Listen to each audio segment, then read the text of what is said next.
everyone, it's Emily from Cottage Remedies. Today I'm with Kidus from Fixing the Damage, and it's honestly so weird to be talking to you in such a professional manner Yeah. because Kidus and I actually go back before I even started my Cottage Remedies pages and YouTube channel as well. So I am excited to finally have you on to be doing a interview or just a discussion because we actually met over health topics. And it's actually a Yeah. really funny story of how we did meet. Um, which yeah, we can bring in, it was actually Mariah Polendakis. So we can Shout out Mariah. yeah, we can link her channel into the description if people want to find her content. But she invited us both into a group chat. And so Kidis and I met through that group chat around sometime last year. And how we actually bonded was Kid has sent a photo of his lunch to the group chat. By the way, this is a spiritual group chat. So with that comes a lot of people on vegan diets. And his lunch was raw meat, which I found really funny and entertaining. I don't think we had really talked one-on-one before that point. But Yeah. from that point on, the group chat went haywire and there was full-on attacks. He was just getting attacked for his food. It's And things crazy. escalated really quick. I started defending Ogenus and like everything was going.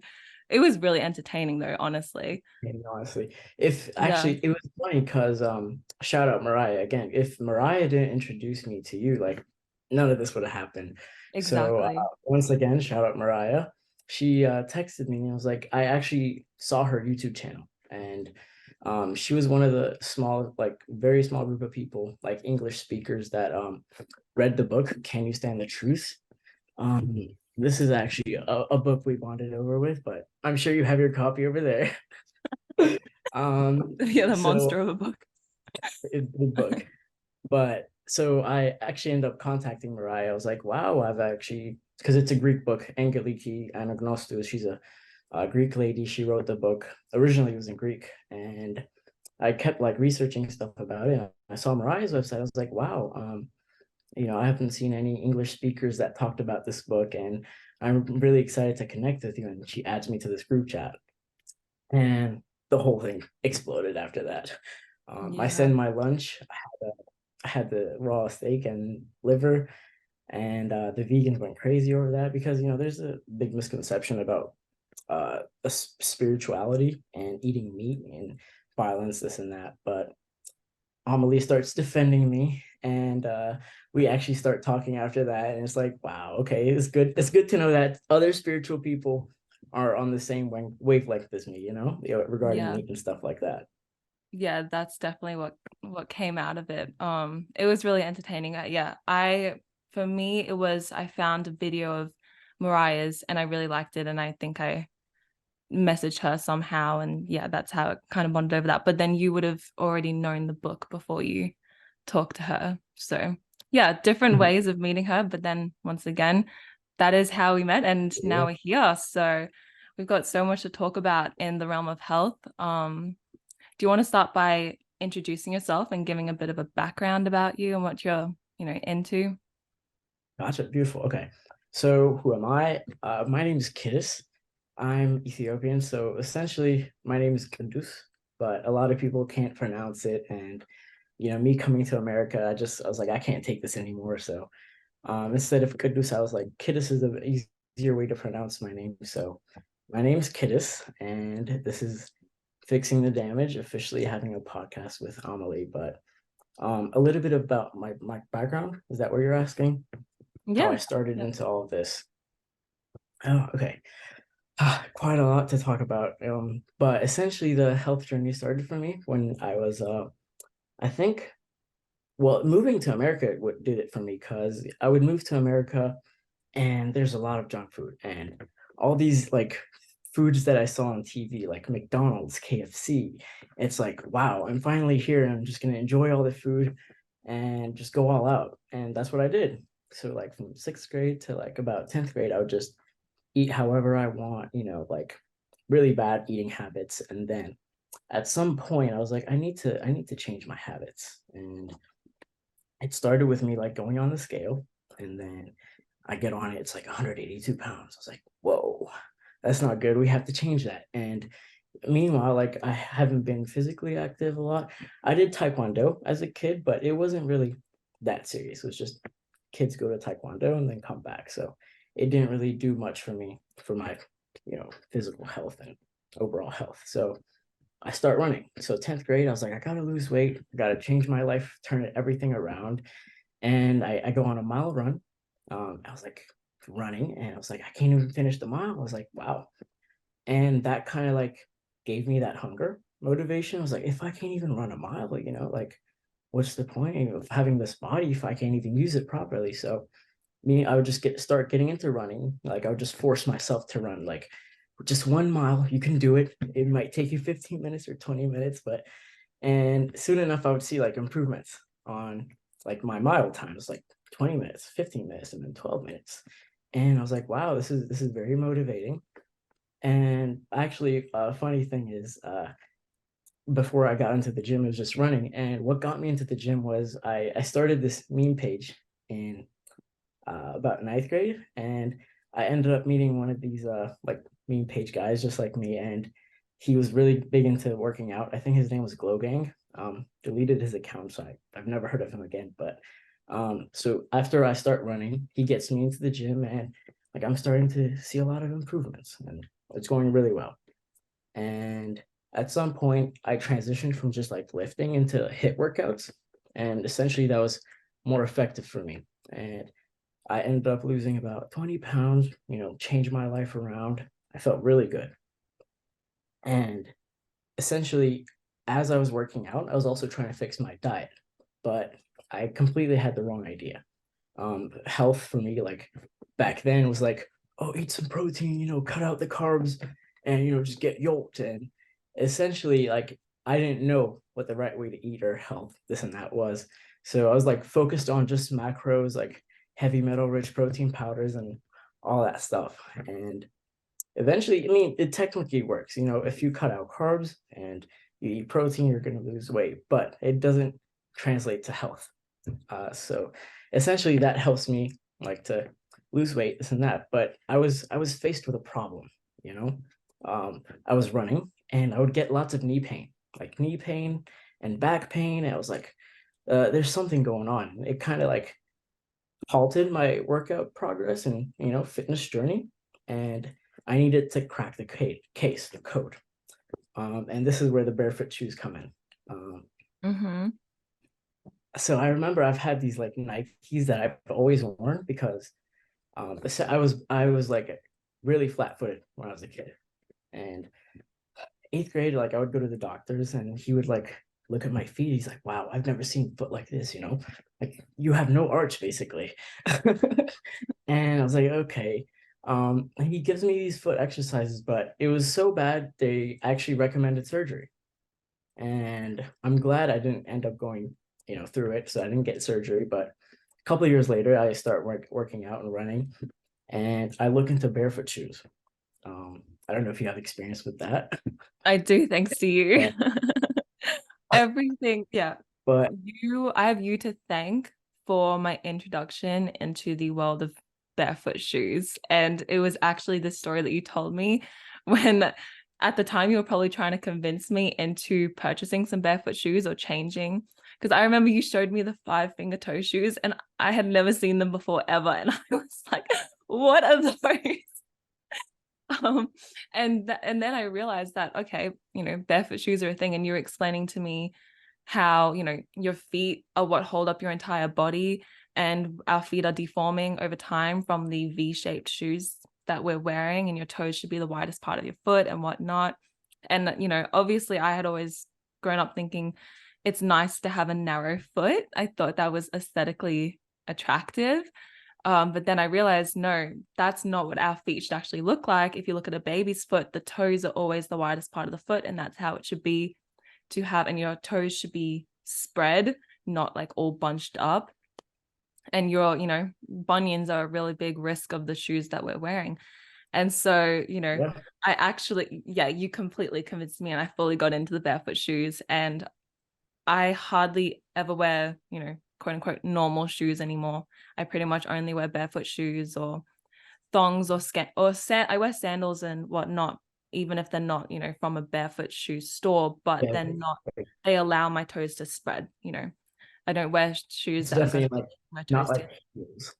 Yeah, exactly. Yeah. And it is true. So I Um, use the barefoot, no, the Vivo barefoot black running shoes. I bought those for when I was working at the bistro for a while. And at first, on a 7-hour shift or something, my feet would get really sore because there is genuinely no padding at the bottom of your feet. And over time, your foot genuinely gets used to it. And it's just because, I mean, you could honestly be the one talking about this, but it is just because, there's so much oh padding no. and like memory foam on those sand shoes and whatnot that our muscles are kind of atrophying over time and our feet are actually becoming really weak. So when you're wearing barefoot shoes and it's replicating your foot actually walking barefoot, but just with a little bit of protection, that's strengthening all the tendons in your feet and all the muscles in your feet, and it really does. So I can wear them for hours walking on pavement and not get sore feet anymore. So kind of tying it into the barefoot thing. So how I actually ended up figuring out the whole barefoot shoe movement was I would go to my first jujitsu class. So as I said, I started, working out, running, and then like weightlifting, and then I started to do HIIT, which really helped me, get fit and stuff like that. And shout out to Joe Rogan, as always. There's always mixed opinions about public figures like that. But if it wasn't for Joe Rogan, I wouldn't have been introduced to jujitsu. And as I would take my, jujitsu class, I was like, I noticed to the point I was like, I'm not having any of those knee pains, because usually on jujitsu, it's a mat and you're barefoot. Sometimes you do gi or no gi, but I started doing gi and I was like, I'm not having any knee pain. What's going on? And I finally clicked. It was like, I'm barefoot. And that's why, like, and I noticed whenever I'm at home walking barefoot, I never have these knee pains and stuff like that. So I get my first pair of barefoot shoes, the Zero sandals, actually. I remember wearing them. I was like, I put them on for the first time. It's like, wow, this is like what it feels like to actually be grounded and like standing on your 2 feet. And, after that, I just started wearing barefoot shoes all the way. And it was actually around the summer. So I just wore my sandals the whole summer and I would just get more shoes. And eventually, like, I would fix my knee pain, like my hip pain, and like posture and everything. And it's so funny because, everything is connected. So whenever your muscles are relaxed, I think your mood is better. You can think clearly, and having that constricted shoe, it kind of affects your mood, I guess, to some extent. That's what I noticed. Mhm. But I would essentially, like, health journey and fitness journey, I would transition into jujitsu. And for the last year of high school, I would join wrestling, life-changing sport, really amazing experience with the wrestling. But COVID comes, the story develops and there's no more school. So it's just virtual. And 11th grade, halfway through, I'm just sitting home, not doing anything. I can't go to wrestling because, there's this giant hysteria about whatever was going on, still going on. But I didn't have any form of working out. Jujitsu gyms, where my jujitsu gym was actually open, but like my family and stuff like that, they're like, stay home, you can't risk getting the whole family sick, this and that. But you know how that goes. So during COVID, I would eventually stumble upon a documentary that kind of changed my life. And I would like to thank my friend Matthew. And this documentary was 9/11 Infinite Dreams by Dream Eskimo. Amazing documentary. I'll say it again, everyone, watch 9/11 Infinite Dream. And that kind of woke me up to, I hate to use the word woke me up, but there is no other way to describe it, to like open your eyes and see what's going on in the world. And I'm not going to get into the whole documentary. Please check it out. But essentially, that would kind of wake me up to three main things, and it's the somewhat medical system, the spiritual, and the economic system that we're living in. And I watched this documentary. I kind of go crazy for two weeks, like just going crazy. It's like, wow, everything is a lie, nothing makes sense. And I'm sure you've had that moment too, like looking into these topics. But Yeah, I think I watched that half of document, that documentary. Makes me want to finish oh it. yeah, You probably of sent it to me course. months ago. I'll send you a link actually if you don't mind, like putting the Yeah, I'll link put it in the in description the as well, caption. so it's easy. Yeah. Okay. Gotcha. So I would watch that, and then, as you know, COVID is going on. Like, people are glued to their TVs, and the numbers are rising up. All these cases, don't kill the grandmothers, stay home. And after watching this documentary, I was like, half of the stuff is BS, like half of the stuff. So I was a skeptic at that point. I didn't know what to believe, but eventually, the would come out, and I was like, whoa, that doesn't make sense. How can we develop something so quick in less than, 6 months or more, whatever. It doesn't really matter. But that kind of put some doubt in my head. I was like, okay, I've seen the politics is kind of fake. The whole money system is kind of messed up. And how could the medical system not be messed up too? I just started questioning things, but I still didn't have the right idea of, what health was. And this was what kind of triggered my health journey, thanks to COVID. But essentially, I would start looking at alternative health, and it wasn't like the stuff we talk about now, like the raw diet or autogenous, but it was like Instagram stuff, Dr. Savy, the whole vegan conspiracy theory, and mucus is so bad, don't drink milk. But I didn't fall for it, good thing. But I would try to help my case, my health, by starting to take supplements. And like, I'm trying to help my health. We're so malnourished, we have to take these supplements and take care of our health. And I really wanted to, like, further my fitness journey. I've lost like 20-30 pounds, working out, jujitsu, and wrestling, but there was something missing. And I feel like I didn't break through with my health journey. And eventually, shout out to Joe Rogan again, I guess. I would run into the carnivore diet. I don't know if you've had that experience with the carnivore diet or not. Yes, I have. But essentially, I would listen to that podcast with Dr. Sean Baker, and I was like, wow, this is the truth, like carbs are so bad for us. And this is the reason why we're all so fat and unhealthy and, low energy. So I would actually end up trying the carnivore diet. Um, I didn't go all the way strict. So I would just do cooked steaks, ground beef, and then I would switch with other meats like turkey, chicken, like fish and stuff like that. So essentially, it's not the carnivore lion diet, as they say, where you're just doing meat, water, and salt. But I would add eggs and different types of meats, and I would just stuck to water. And that changed my life. I was like, wow, this is the truth. Like, I lost so much more weight. I felt so much energy. Like, my skin cleared up, and I kept doing it, but it felt very repetitive. And also, it felt like it had a missing link because the effects kind of, slowly decreased. It's like, oh, I feel so good. And then all of a sudden it's like, oh, okay, I'm kind of going back to baseline.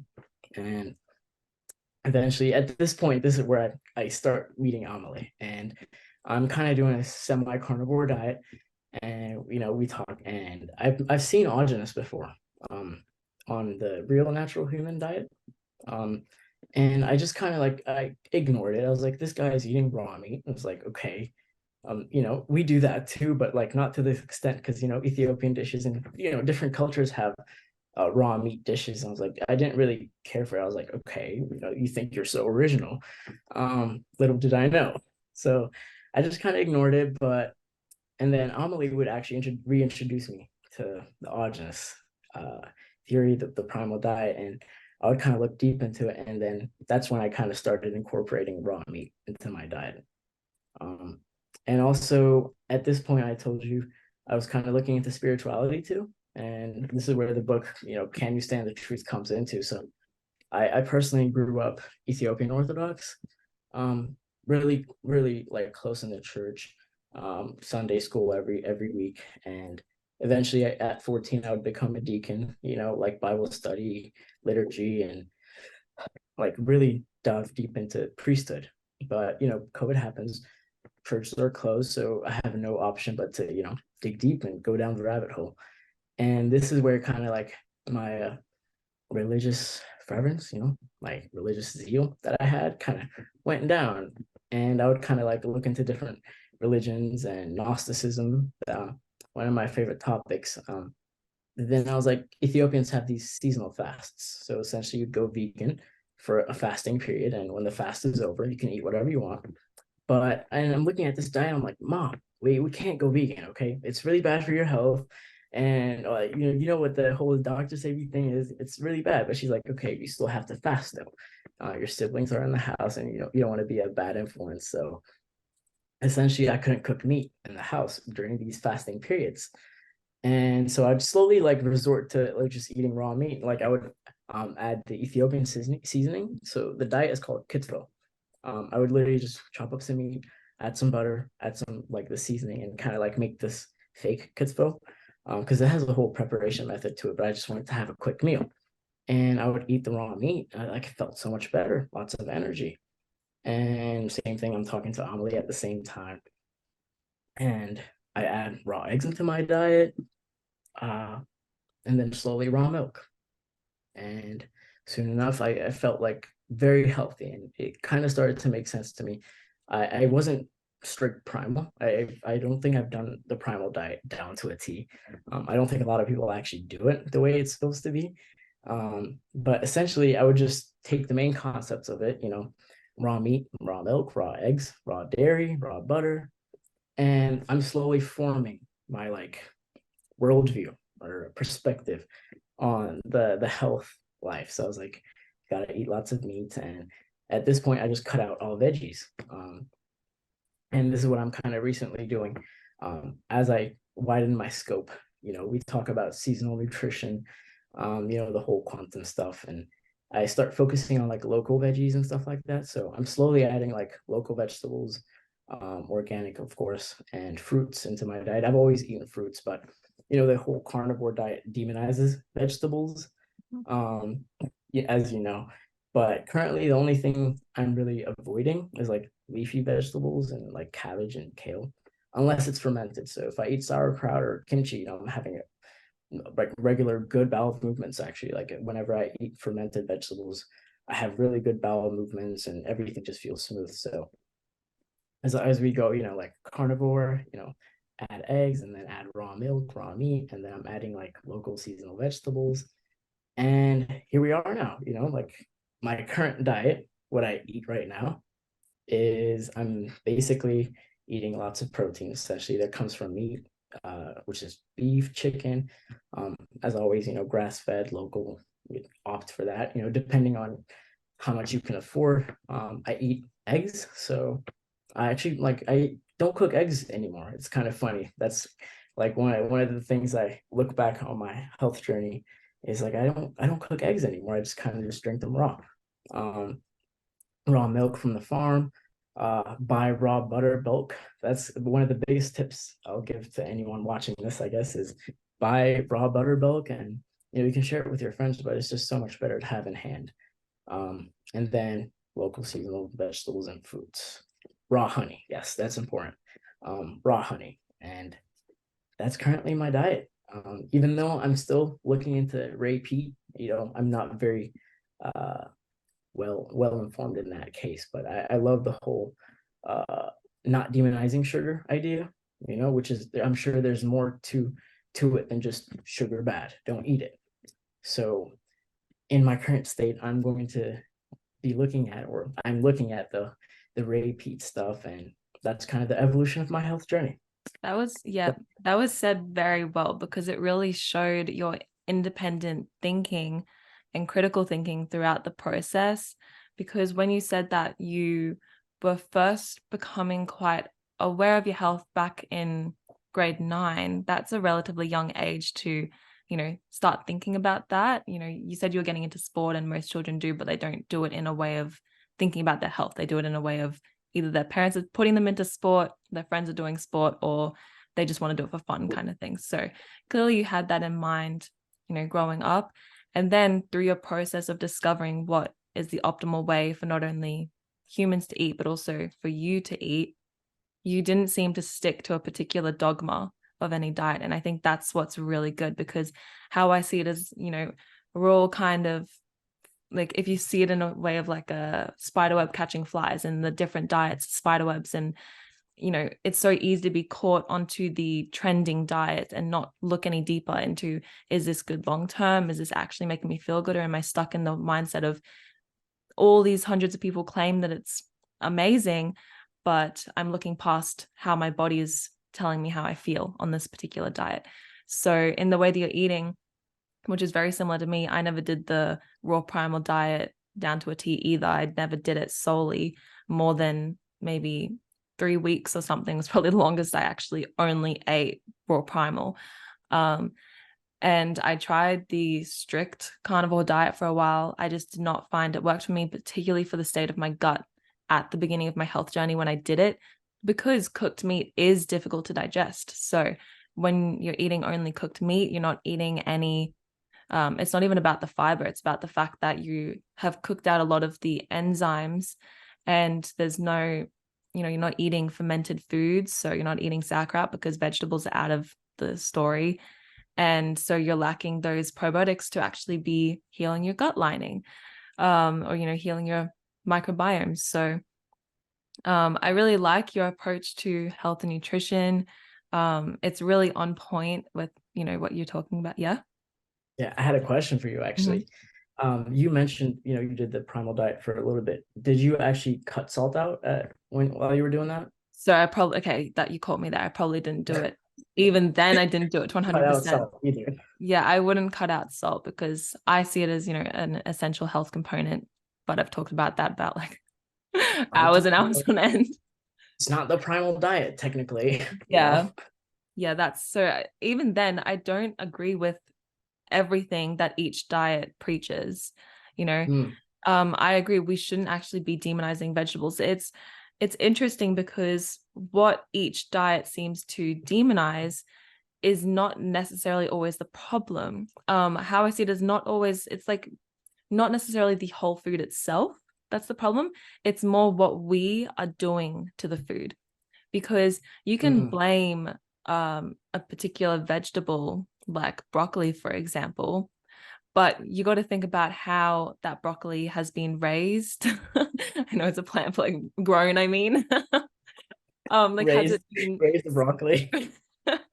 has it been sprayed with, agriculture chemicals? Is it in mineral depleted soil?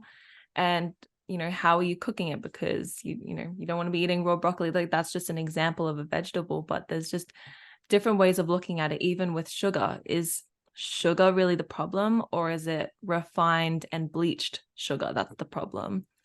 So yeah, there's many different ways of looking at it, where it just kind of comes back to, how do you feel? I know that when I did the strict carnivore diet, I felt very fatigued. I was very constipated. It was not really going well for me. I felt so out of energy and my mood was down. And then I started to feel better when I actually did start adding back in a little bit of carbohydrates, because when I was on the strict carnivore diet, I lost my period for 6 months and I lost a significant amount of weight. Like, I didn't have weight to lose. That's not what I was eating healthy for, but I was not able to digest the food that I was eating on the strict carnivore diet. And I had, issues from it. And I only started healing when I actually started introducing, more of a GAPS diet approach, which is similar to how I eat now anyways, because it's a bit more whole rounded of non-processed, organic, whole foods, prepare it at home, prepare food traditionally. And it's how we ate for centuries and we didn't have an issue. Disease only became so prevalent about 50 years ago or so, about mid 1900s, is where all the heart disease and cancer shot up. Obesity has shot up since. And before then, people were living in civilization and they were not only eating meat. They were growing crops. They were fermenting food. They were eating sourdough bread. All these foods were being eaten, and they still had, a good facial structure, they were developing properly, they were living a long time. I know that there's a bunch of, misinformation out there, or I don't want to make any claims here, but of people believing that people died at 30 back then because of all these, harmful germs. But I do believe that, the way that they were living, they were actually surviving quite a long time just based off good nutrition and more sunlight, better lifestyles a little bit. So we kind of got to look at it in that sort of viewpoint. Not to cut you off, but you kind of mentioned the GAPS diet. That's something I like. I got the book as per your recommendation, Oh, but nice. I still haven't gotten a chance to actually read it and sit down. So if you could give us a little summary of the GAPS diet. Yeah, so the GAPS diet stands for the Gut and Psychology Syndrome Diet, and it was written by Dr. Natasha Campbell McBride. She had a son who had autism, and she wanted to find a way to heal her son from autism naturally. So she did it through diet, and eliminating toxins out of his environment, etc. She was successful through doing this and wrote a book about it to then go on and help many other people. It was specifically originally designed for psychological disorders, but she's recently written a new book that's geared towards all disease, because really disease, according to her, begins in the gut, and so what the book is really doing, or what the diet's really doing, is it is specifically healing your gut. It's sealing your leaky gut, it's repopulating your gut microbiome. And what you kind of do when you start the GAPS diet, you go through a stage of 6 intro stages until you reach full GAPS. You can take as long as you want on each stage, or you can do 1 week per stage. It's up to you. And you start off by babying your gut and graduating from each stage as you heal until you go into full GAPS for 1.5 years, 2 years, however long you want to. Some people have been on full GAPS for 10 years. Like, it's really up to you how you go for it. There's she's written in the book some different things about, schizophrenics will need about 2 years on the GAPS diet and they should find recovery. And also, one issue that I have is celiac disease. And what or not it means, it's an autoimmune disease, but obviously our bodies don't attack us for no reasons. And it's more so a reaction to the genetic modification of the wheat and the spraying of the wheat. But either way, it damages your gut and you're left with a very damaged gut lining. But supposedly you only need about 2 years on the GAPS diet to heal your gut enough to be actually able to tolerate high quality fermented gluten in the form of sourdough, for example.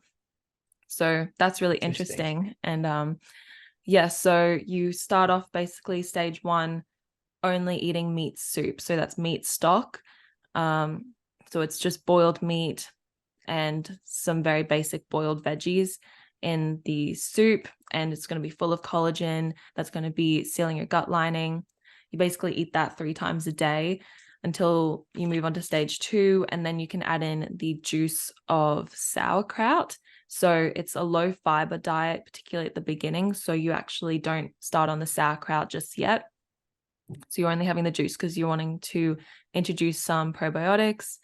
And you can also introduce milk kefir. The thing about the GAPS diet, though, is that throughout the whole diet, even full GAPS, you don't eat unfermented dairy.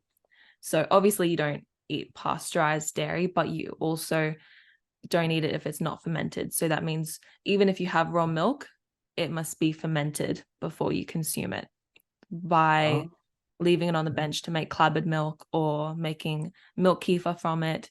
So that's one thing that's, there's a few things about the GAPS diet that, if you feel good, then you're more likely going to be someone who wants to bend the rules a little bit, because you're not in such a compromised state that you need to be not consuming raw milk fresh, for example, if you know what I mean. Yeah. And that's what I experienced. Does she have a dogmatic approach to it? Because I like the way you described it. You don't have to go all out serious on it, but like the way she says it, does she say you have to stick to this for this amount of time, or Um, like, in the book, yes, if you are on it for something like autism or you know, an actual illness that you're really working to heal from, she's very rigid on that you need to be strict on it. But if you're going on it to, increase your health, you don't really have necessarily something that is really detrimental to your quality of life, then you can bend the rules and you can learn from the diet and you can, incorporate pieces of it into what works for you, for example. So it's really up to you. And what it really is just a traditional way of eating with an extra spin of, 3 cups of meat stock a day. So throughout the diet, you don't let go of the meat stock. That is the whole way through. Um, Throughout the whole of the intro diet, eventually you can start adding in cooking your meat on a fry pan rather than it only eating boiled meat.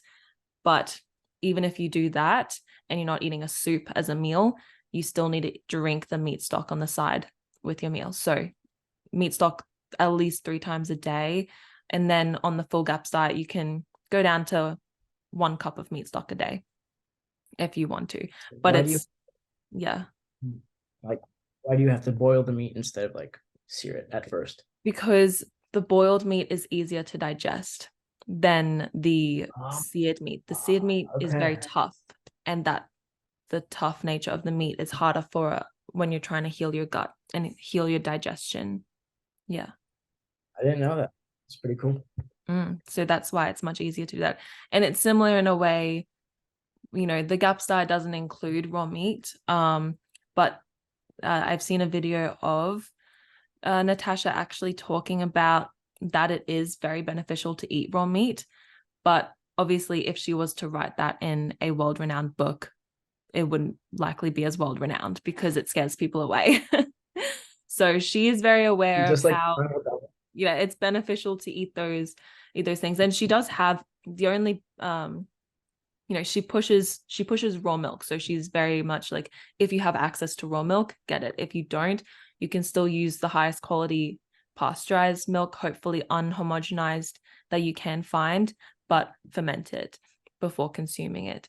So she's very much on that route. And she does actually include something called the GAPS pink milkshake. Um, and that has raw eggs in it. And that's in the recipe book. ah, So she's okay. fully aware of that. She's really not worried about consuming raw animal products like a lot of people Yeah. are. So she's very aware of that. The GAPS pink milkshake is amazing. It particularly is helpful if you have issues with constipation. I found it was something that really helped. You basically just juice carrot, beetroot, celery, and then into the juice you put 2 raw eggs and your homemade sour cream and blend it together.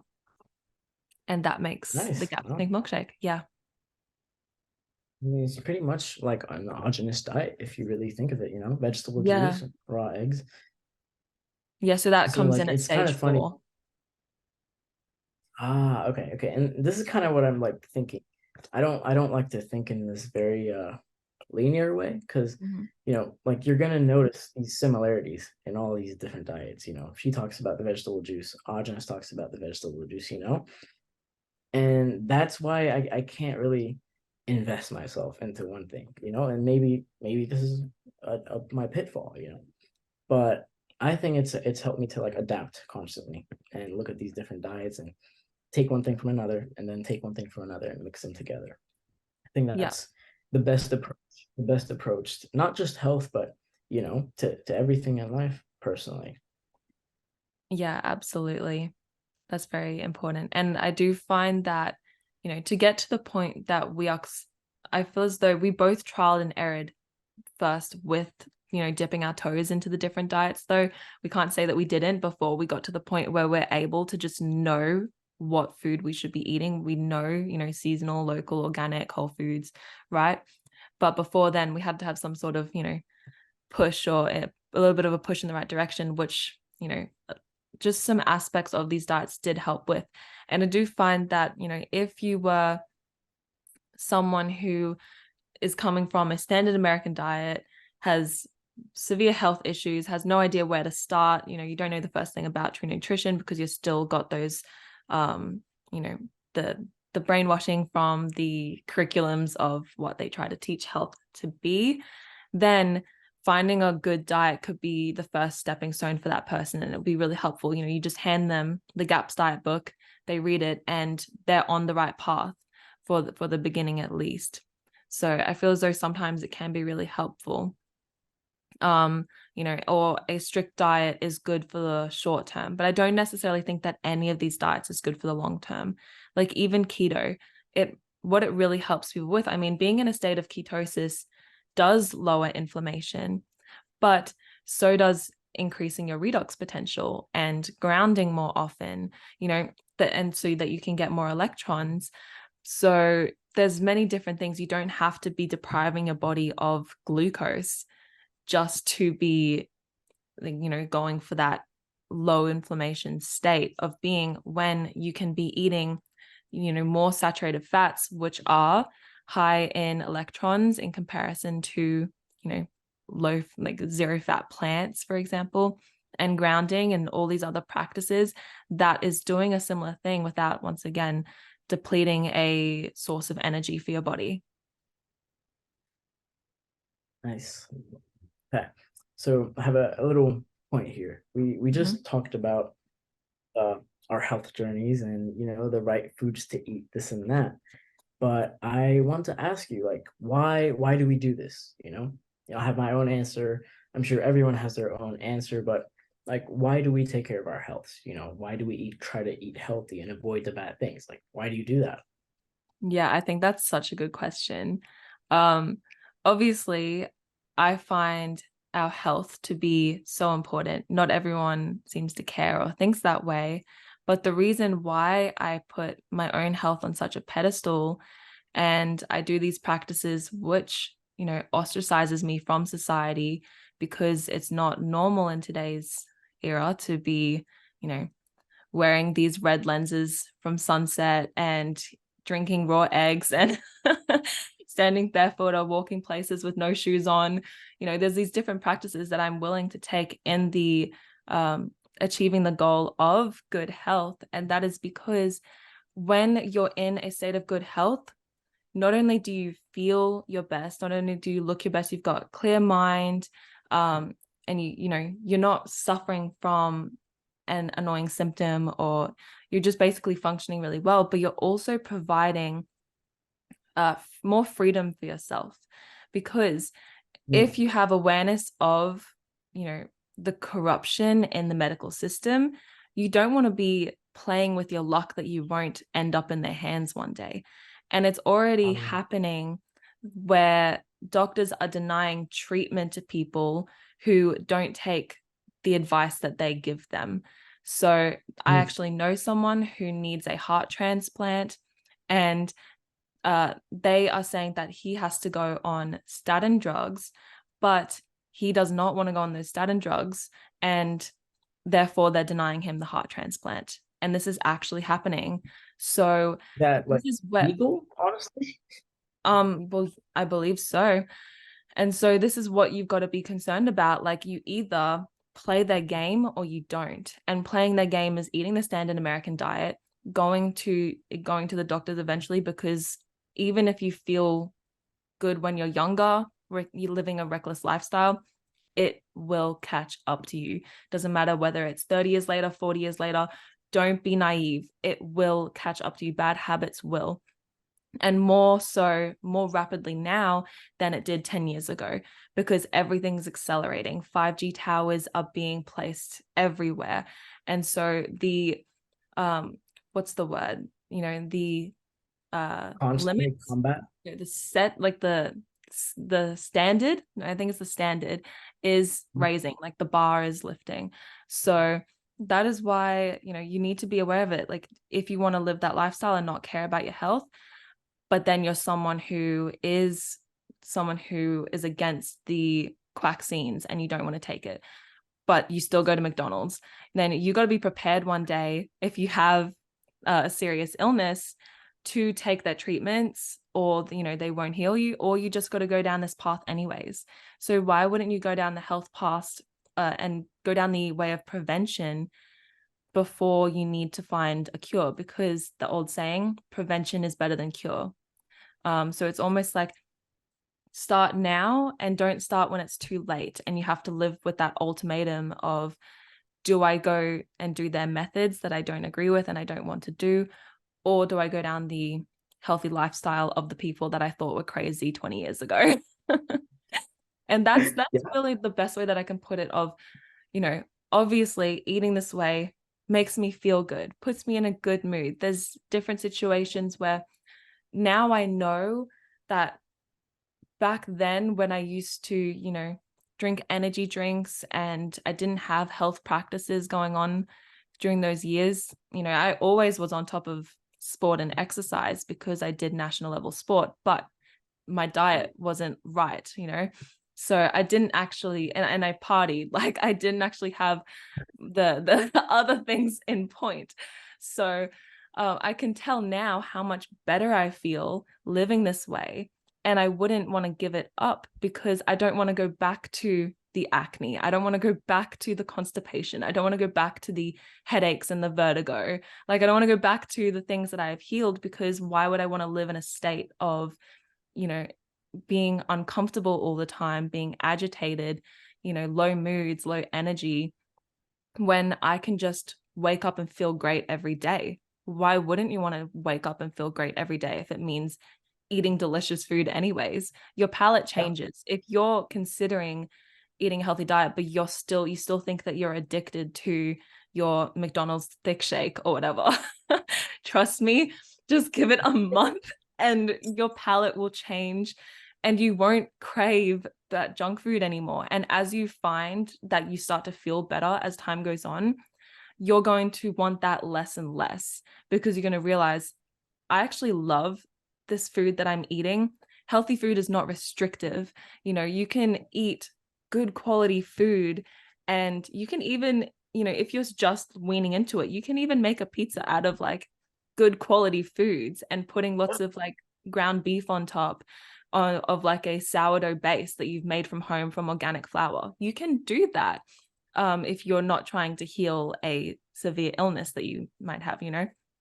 And Yeah. you're And going to like, realize that it tastes more real. It tastes better. It doesn't taste like canola oil that's been deodorized and is rancid, you know. And so then you'll start to realize that, okay, these people aren't crazy. I see why they're doing it now. yeah, I really like the point, like 2 points you said. Your palate adapts, and it's not even that hard, because a lot of people, like the average person, is unhealthy, but at the same time, they're really not unhealthy.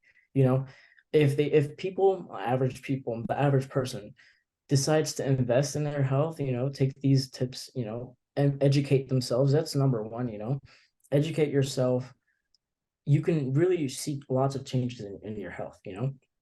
And your palate, don't worry about that, honestly. For anyone that's starting their health journey and like they're seeing people eating raw liver and like raw testicles and stuff like that, you don't have to be like that, one. And two, like your palate is definitely going to adapt. I used to like gag whenever I would just drink raw eggs, and now it just goes down like water, you know. But I really like what you said, and like why you do this. It's because to actually elevate your quality of life. You know, what's the point of living life if you're not waking up every day happy? You know, if you're waking up every day with pain and aches, a bad mood, you're not only going to be like, you know, a sad, depressed, low energy Sour person, but human like being.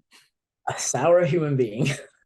You're not only a sour human being, but you know, it's going to affect your work, your people, your relationships. And I think health is holistic itself. You know, there's holistic health, but I think health itself is holistic in a sense where it affects your day-to-day life, your performance at work or school, you know, whatever it be. But I do think there's one more, there's a level to it, you know. I'm not trying to one up you, but so for me, why I do this, you know, why I take care of my health, essentially, it kind of replaced religion for me. And it's pretty funny because you see this, there's like this giant health revolution going on, which is yay, we love it. But a lot of people like, they kind of replace it for a religion where health is the religion itself. But for me, health allows me to live and connect to my spirit. It expands your consciousness. Essentially, you know, we're kind of getting into the whole spiritual aspect to which I'm sure you have a lot of things to say, and I want to hear your perspective about astrology and stuff like that. Um, but for me, I think taking care of your health is the ultimate spiritual life. You can go to church every Sunday, become a good Christian, whatever you may say or want to be. But if you're living every single day in a bad mood, where's God for you? Like you're going to church, you're doing all these things, but your health affects your connection to God, essentially. Whatever you may define God as, it could be your inner self, but essentially it affects you, essentially your consciousness. And by taking care of your health, I think you're expanding your consciousness. You're living a better life, which that is what religion is. It's to make your life better, to make you a better human being.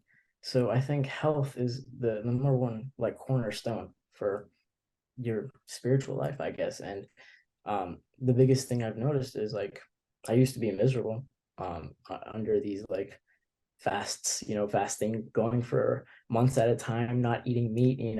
I would always have headaches. That was my thing. I would have headaches as a kid. But fixing my health and taking a different approach and perspective, I think health takes care of your spiritual life. Yeah, absolutely. And we're obviously young at the moment to be so focused on health and everything. Well, it's obviously right to be at this age, but what I mean is that people's health seems to be declining from about 20 now, and maybe back then a century ago health would have started declining from 80. And so it doesn't have to be that way. And that is why another reason of putting a focus on why these health practices are so important, particularly from a young age. If you're aware of this as a parent, then raising your children with these health practices that will give them a long, happy life where they don't have to suffer with cancer at 40 years old, which is becoming more prevalent now. The younger generation is becoming diagnosed with cancer at such young ages that was not seen half a century ago even. So that's another point that I wanted to make, as in, this is another quality of life statement where you don't have to decline in health so early on, and you don't even have to decline so severely. What happened to dying of old age peacefully in an armchair, not in a hospital bed with a bunch of like ECGs on your chest and everything? So I feel like that's definitely a possibility for us that are young and focusing on young health. people.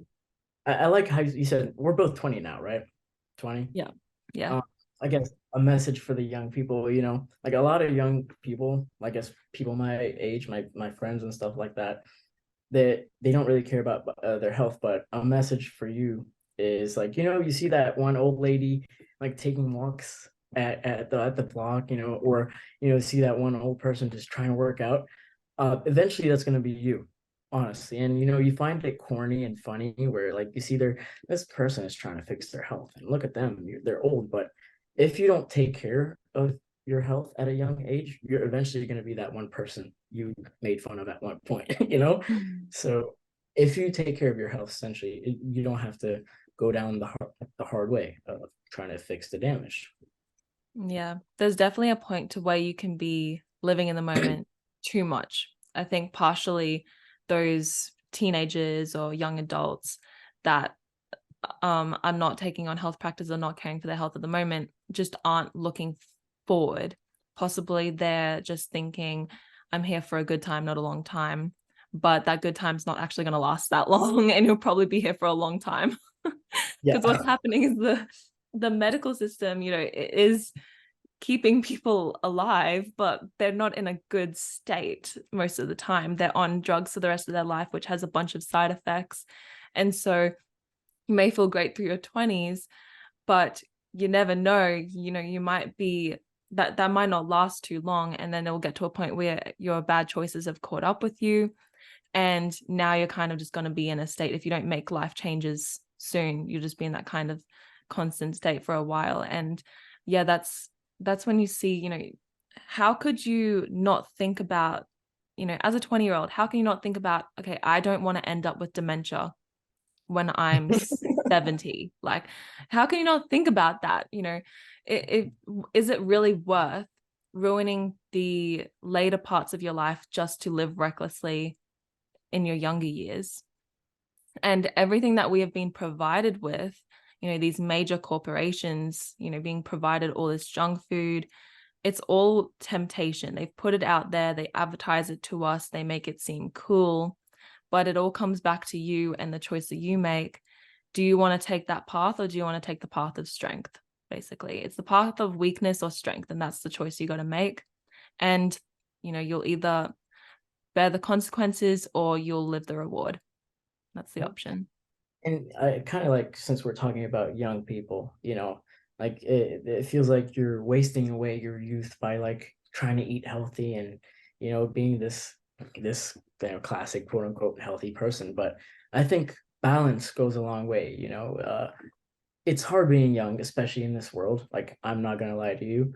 Uh, the temptations that we have, especially as young people, it's so much. And to tell someone that's young to start eating healthy and taking care of themselves is a lot to ask from them. So I would love to emphasize on the point of balance, and when Yeah. it comes to alcohol or drugs, a good perspective that I like, instead of taking a side and saying all drugs are bad, run away from them. Yeah, yeah, drugs are bad, okay, kids. But essentially, I think it's gonna be around you, it's gonna be in your life. So the best way to do it is to fix your approach to drugs. And I think whether it be drinking or partying, going out with your friends or whatever you might do, make it an escape, a change of pace. That's what I like. Essentially, your day-to-day lifestyle of eating healthy, working out, avoiding these bad things, getting grounded, sun, that should be the base layer. But this doesn't mean like you have to be a square and live out the rest of your life like a hermit. I think balance goes a long way. And essentially, if you fix your health, you have alcohol or whatever drug you may indulge in, your body will fix it. Your body will essentially detox it, but you can't be having that lifestyle. So having a base layer of a healthy lifestyle, you work hard, you study, you take care of yourself, whether it be your religious life or your own spiritual inner life. Once you do that, and it's gonna get boring, obviously. We don't like repetitive things. That's when you let loose. It shouldn't be every week, it shouldn't be that often, but it's okay to have fun. But essentially, the the center of your life should be health, and then sprinkled outside is a little fun. And essentially, a lot of young people, when they hear this message, essentially they think it's like, don't have fun, eat inside, don't eat out, cook every meal. But that message doesn't go very far. And having that balance and using fun activities for whatever it might be for you as a change of pace, and then go back into your lifestyle, working hard, focusing, doing it, having that discipline in your life. Yeah, absolutely. And there are, always fun activities beyond the substances as well. And interestingly, this is a little bit of a personal story, but I'll say it anyways because it might be helpful for people that are worried a little bit about the judgment. And I had a really good friend for quite a while. And we just grew apart. It was definitely about when I started taking on this current lifestyle more strongly, and through that I quit smoking, and that was what, something that we really bonded us, not gonna lie. And my younger sister is friends with her younger sister, and I hadn't spoken to her in a while, but I heard through my sister that she basically said to, to my sister, like, I feel bad for you, you know being Emily's sister because she's really weird now. Like, you know, everything she does is so weird. And just like things like that, where it's just like, oh gosh. Because my sister was like, no, don't talk to her. And you know, you just kind of do have to realize that, you know, there's going to be people that see, you know, or on your path, and they see it because they're living it and they see why you're doing this. But then from the outside, some people won't understand when they still keep living the same paths of, you know, going to the club, partying all the time, and, you know, not taking care of their health in the same way. And I guess looking in, I can understand how it can be confusing to them if they haven't actually experienced what it's like to be living a lifestyle that you and I do.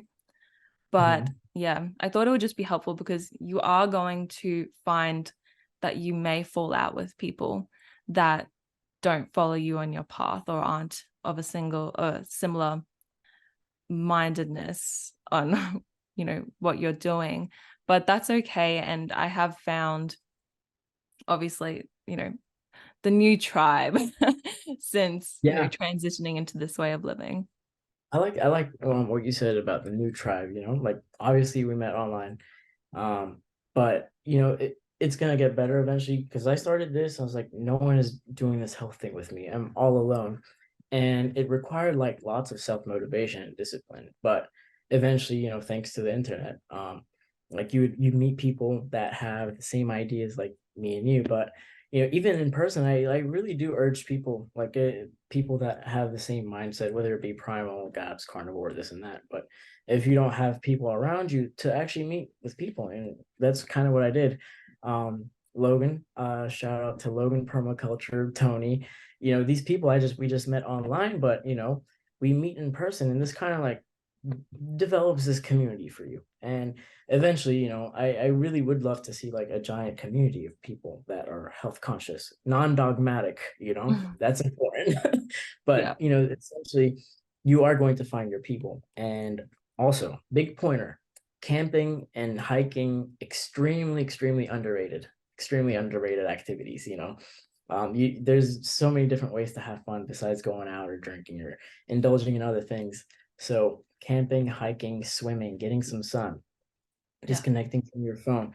I think that is the ultimate escape, disconnecting from the world. And essentially that is why we do this whole thing, to get the mind, body, and soul, everything aligned.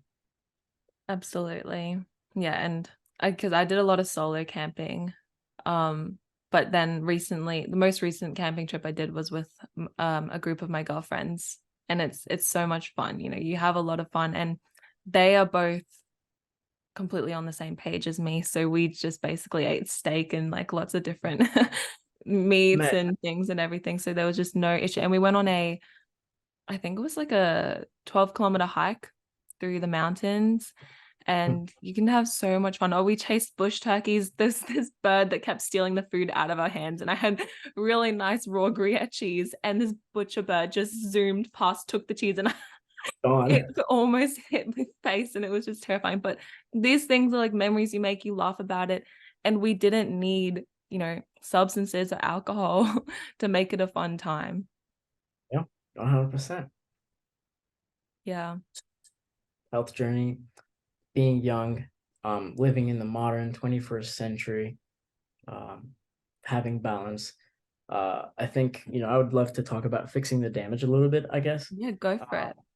I actually had this idea. I was camping in Florida with two of my really good friends, and I was just staring at the campfire and fixing the damage. It's like, wow, we have to fix the damage. And essentially, I really want to focus fixing the damage, what I have going on here, what I started actually, towards younger people. I really want to help younger people essentially.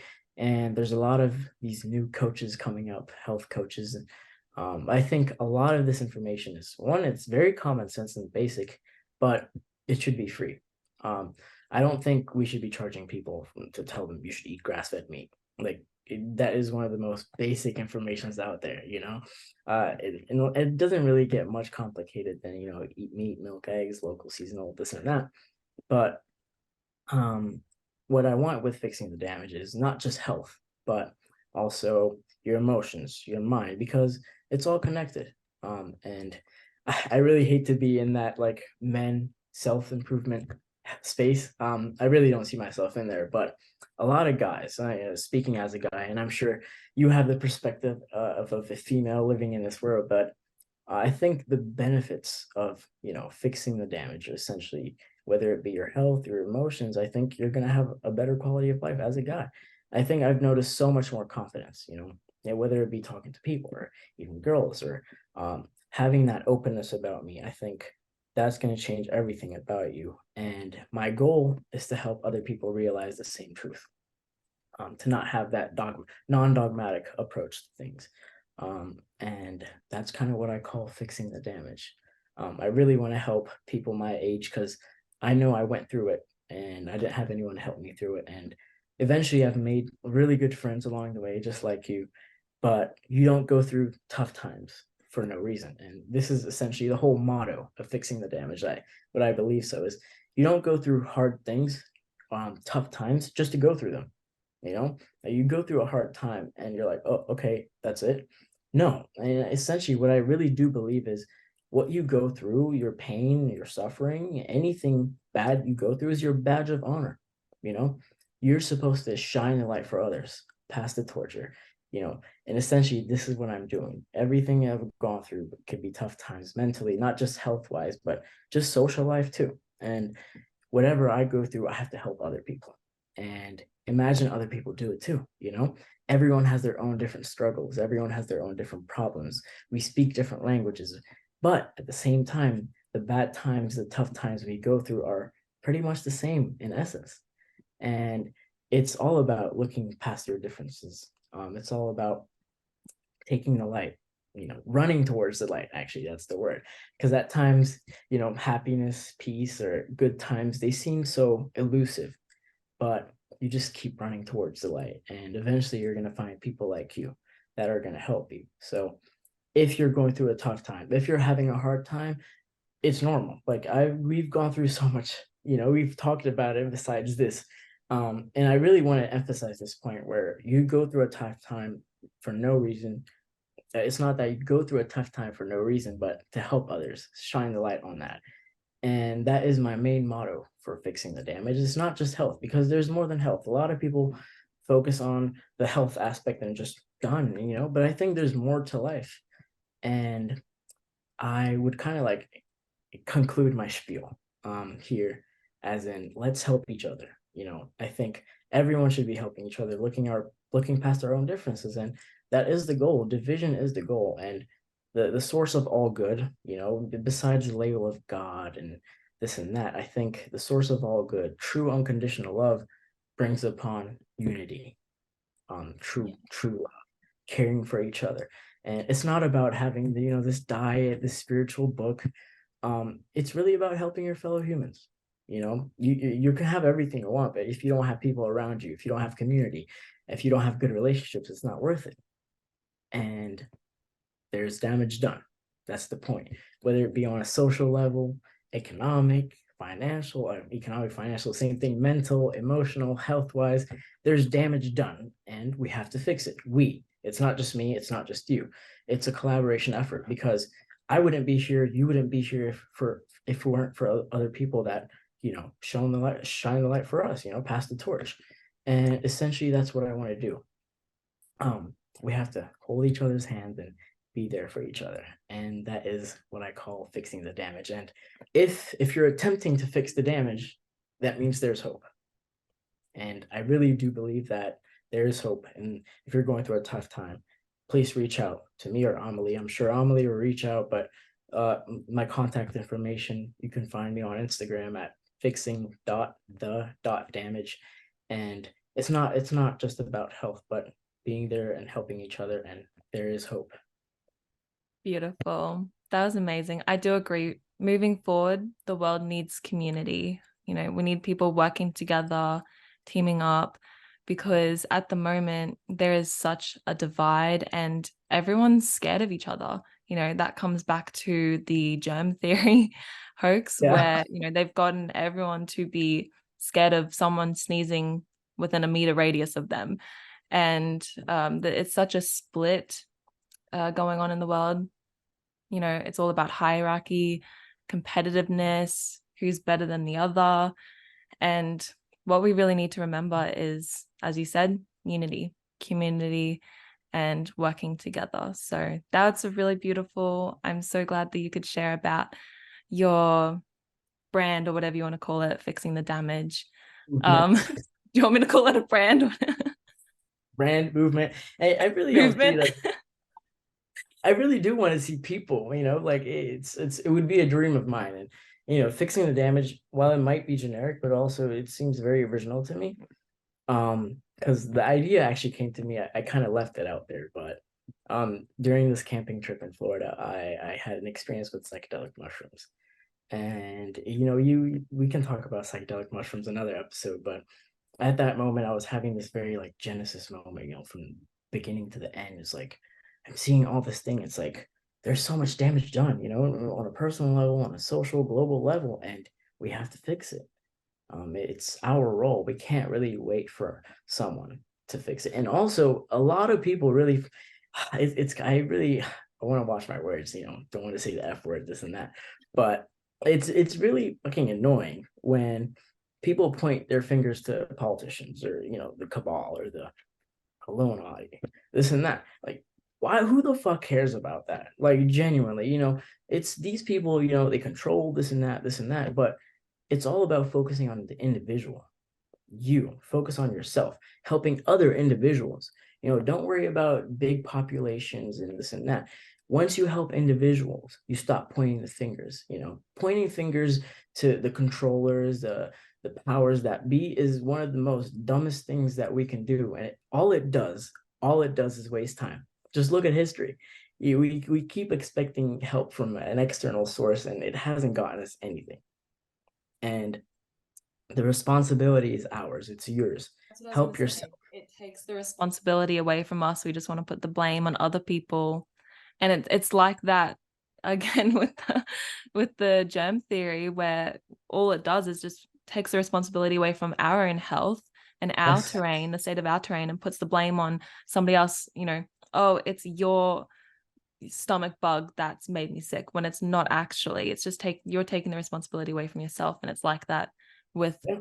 blaming the controllers of the cabal, when in reality it's kind of up to us, the people. Do we want to keep consuming their products and their media, and do we want to keep eating their food, or should we do the rebellion of going and combining, working together, creating community, growing our own food, learning how to live off the land again in that sort of traditional sense, which is how we're going to find solutions rather than just get angry for no reason, which doesn't get us anywhere.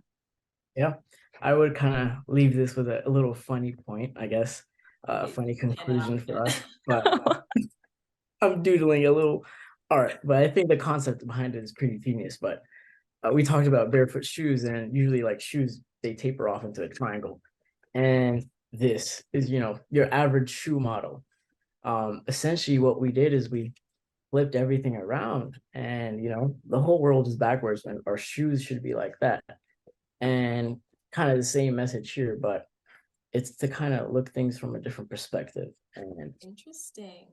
it's like upside down. Everything is really upside down if you really think about it. And I don't want to be the guy that says everything is a lie, this and that, because there's fun in media entertainment. There's fun in wasting your time and this and that. But it's good to keep in mind that a lot of the things that we see, a lot of the things that we experience on a day-to-day basis, whether it be media, social media, it might even be me or her.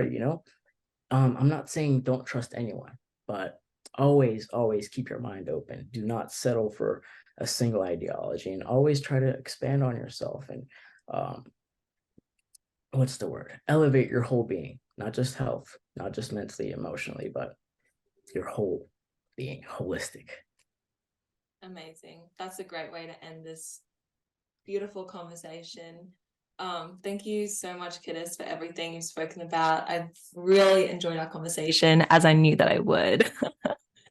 And I think we can definitely organize for another one in the future. For sure. Thank you so much, Amelie, for having me. Thank you for being a great friend, and always being there to answer my questions. And I hope we both continue to serve humanity in the best way possible.